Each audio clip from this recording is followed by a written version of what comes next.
Setelah sempat membantah keras tentang isu kehamilannya, akhirnya kini Iis Dahlia mau berterus terang. Sebelum ia resmi mempublikasikan pernikahannya dengan Andri Dewandoro 19 Mei 2002 lalu, sebenarnya Iis telah hamil 4 bulan. Saat ini seperti diakui Iis bahwa usia kandungannya sudah memasuki bulan kelima.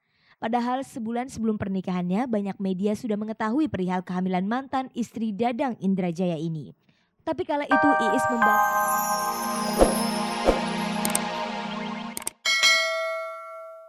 Jadi saya bilang akhirnya kan setelah berapa lama saya harus mencari adanya lembaga pernikahan yang mau menikahkan saya dan Yuni dengan masing-masing kepercayaan, yaitu Yuni dengan agama Islam, saya dengan agama Kristen. Indonesia kan memang ketentuannya nggak memungkinkan, sementara di negara lain memungkinkan. Akhirnya kita memilih Australia, Perth. Nah, di sana kita berangkat, terus nanti di sana dinikahkan di lembaga pernikahan di sana, yang mana lembaga pernikahan di sana itu pun diakui di Indonesia. Baru setelah itu kita ke Indonesia mencatatkan pernikahan kita di catatan sipil. Baru mereka terbitkan suatu akte pernikahan ya gitu. Dan kalau tanya kapan, saya baru minggu lalu dapat jawaban fax dari Perth, dari Australia, dari catatan sipil sana. Mereka mempersilahkan datang setelah tanggal 1 Juli ke Australia. Kalau bisa diterjemahkan sebagai hadiah spesial ya saya senang. Tapi kan ada juga yang menerjemahkan, ya itu kewajiban lo lagi Henry kan gitu. Ya oke aja. Bagaimana perasaan Yuni setelah mendapatkan kepastian akan pernikahan mereka? Lebih tenang pasti, kualitas hidup kami berdua jadi lebih baik gitu. Kita bisa bersosialisasi dengan lebih baik, lebih jelas gitu. Henry juga mudah-mudahan gitu.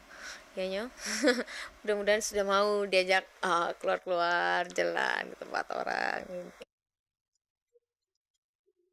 Ada perasaan plong juga ya, walaupun sebenarnya selama ini saya sih nggak begitu pusing seperti Yuni ya, wajar ya, Yuni perempuan saya laki, karena kapan sih yang namanya surat kawin itu diminta, kan hampir nggak pernah. Tapi kita harus ingat juga bahwa rumah tangga itu nggak akan pernah eksis, nggak ada eksistensinya kalau nggak ada surat nikah gitu. Jadi ya rasa plong itu secara nggak langsung ada. Selama ini saya bilang saya nggak ada surat itu juga baik-baik saja dengan dia, cuman pada akhirnya orang berkata lain, harus ada surat itu baru statusnya jelas. Setelah menikah di Australia nanti, apakah Yuni dan Henry akan segera membuat pesta khusus di Indonesia? Kita rencananya nanti mungkin kalau jadi pertengahan Juli ke Australia, baru beberapa hari kemudian kalau bisa secepatnya, katakanlah 1 hari kemudian pulang dari sana, syukuran di rumah ibu. Jadi acara syukurannya itu seremoni pernikahannya. Jadi pegawai catatan sipil, terus dicatat pernikahan kita, syukuran langsung kedua belah pihak. Ya syukuran lah ya. Gitu. Jadi tadi kita menganggap bahwa itu nanti yang hari pernikahan kita, karena akan diterbitkan juga akte pernikahannya gitu. Lalu apa rencana Yuni dan Henry setelah itu? Moga-moga ya keadaan yang baik ini bisa dibimbing terus, nggak berubah, terus kita tetap ya punya anak, terus kita tetap bisa mempertahankan diri untuk tetap hidup dalam persamaan kita, dan tetap bisa menguasai perbedaan, bukan perbedaan kita yang menguasai kita, ya itu yang kita harapin. Tetap nginjak bumi. Jadi nggak berubah. Baik-baik aja gitu. Kalau udah terlalu banyak kita yang ini bukan terlalu banyak. Berusaha tetap bisa nahan diri, berusaha tetap ya apa adanya.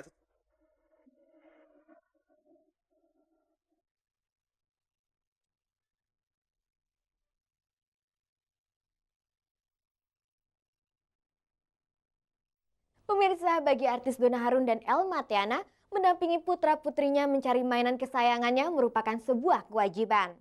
Bahkan Donna Harun mengaku untuk mendapatkan mainan kesayangan anaknya itu, ia tak segan-segan memburunya hingga ke luar negeri. Lantas apa saja mainan kesayangan anak-anak mereka itu? Dan bagaimana pula pandangan mereka seputar mainan anak-anak? Langsung saja kita simak liputannya berikut ini.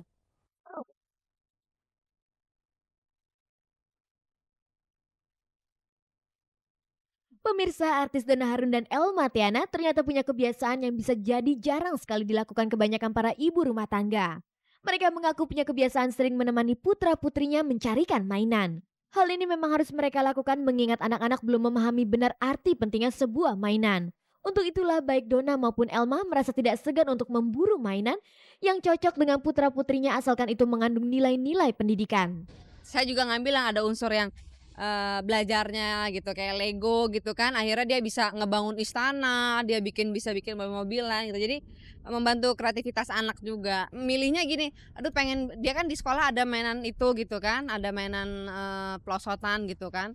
Itu kan harganya memang 2 jutaan gitu. Tapi saya lihat ini bisa bakalan gede nih, bisa 5 tahun bisa kepake gitu loh. Jadi berpikirnya panjang biarpun mahal, tapi saya pikir oh ini kayaknya awet untuk 5 tahun masih bisa, itu bisa gitu loh. Kebetulan anak saya yang paling kecil senengnya dinosaurus, jadi segala macam dinosaurus tuh pasti ada. Maksudnya dibeli, jadi nggak banyak sih pilihannya, paling dinosaurus. Terus jadi suka apa lagi sih? Tembak-tembakan. Tembak-tembakan. Terus apa lagi? Yang paling seneng apa? Panah. Panah.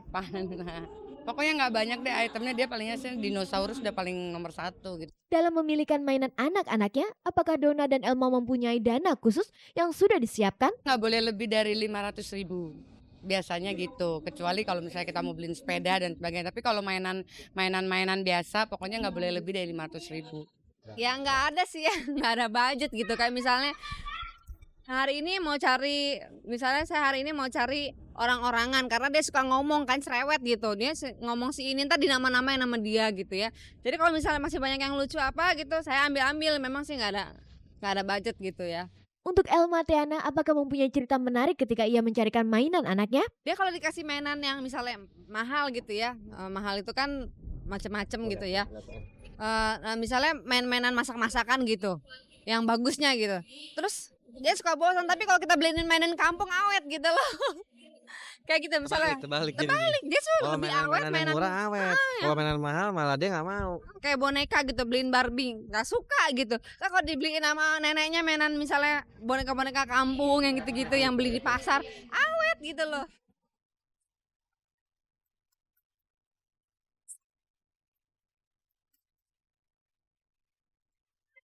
Pemirsa, berikut kita simak liputan aktual yang berhasil dihimpun tim Cek dari Cek. Setelah sempat membantah keras tentang isu kehamilannya, akhirnya kini Iis Dahlia mau berterus terang. Sebelum ia resmi mempublikasikan pernikahannya dengan Andri Dewandoro 19 Mei 2002 lalu, sebenarnya Iis telah hamil 4 bulan. Saat ini seperti diakui Iis bahwa usia kandungannya sudah memasuki bulan kelima. Padahal sebulan sebelum pernikahannya, banyak media sudah mengetahui perihal kehamilan mantan istri Dadang Indrajaya ini. Tapi kala itu Iis membantahnya kepada sejumlah wartawan yang mencoba mewawancarainya. Bahkan saat memberi keterangan, Iis terlihat begitu sangat emosional. Berikut petikan wawancara Iis kepada Cek dari Cek pada tanggal 26 April 2002 lalu, sebulan sebelum ia melangsungkan pernikahannya. Itu tuh nggak benar, jadi sutra lagu juga capek ngeladenin ini. Jadi udah, gue nggak mau ngomong apa-apa soal ini. Yang penting berita itu nggak benar, gue juga nggak tahu beritanya dari mana. Kadang-kadang mereka tiba-tiba menulis berita ini, gue sebenarnya nggak kepengen nih ngomong gini, tapi gue kadang-kadang juga kepengen. Aduh, kalian tuh kadang-kadang juga kepengen, gue pengen ketawa, pengen nangis, pengen ini, tapi gue akhirnya ya sutra lah gitu. Ya, emang ada perubahan, lo lihat dong. Badan gue masih 47, emang dasar aja lu sutra.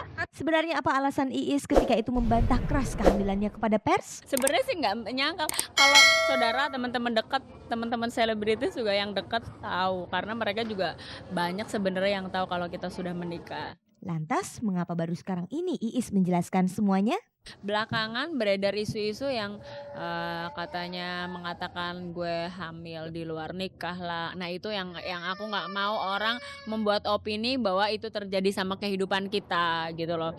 Karena kita memang udah menikah. Jadi kenapa pas kita dengar hamil ya kita senang aja sebagai keluarga, dan kita memang mengharapkan itu kan gitu loh. Kenapa sekarang saya baru ngomong, karena rasanya kok ya nggak enak juga gitu, jadinya rumah tangga kita berasa nggak tenang gitu ya. Maksudnya kalau pergi kayaknya kok berasa, kita berdua berasa yang kalau pergi ke Plaza Senayan umpamanya orang kok kayaknya ngeliatin perut gue. Aduh, memang kalau orang yang nggak tahu kan kok baru nikah gitu, kok perutnya udah segede itu gitu kan ya.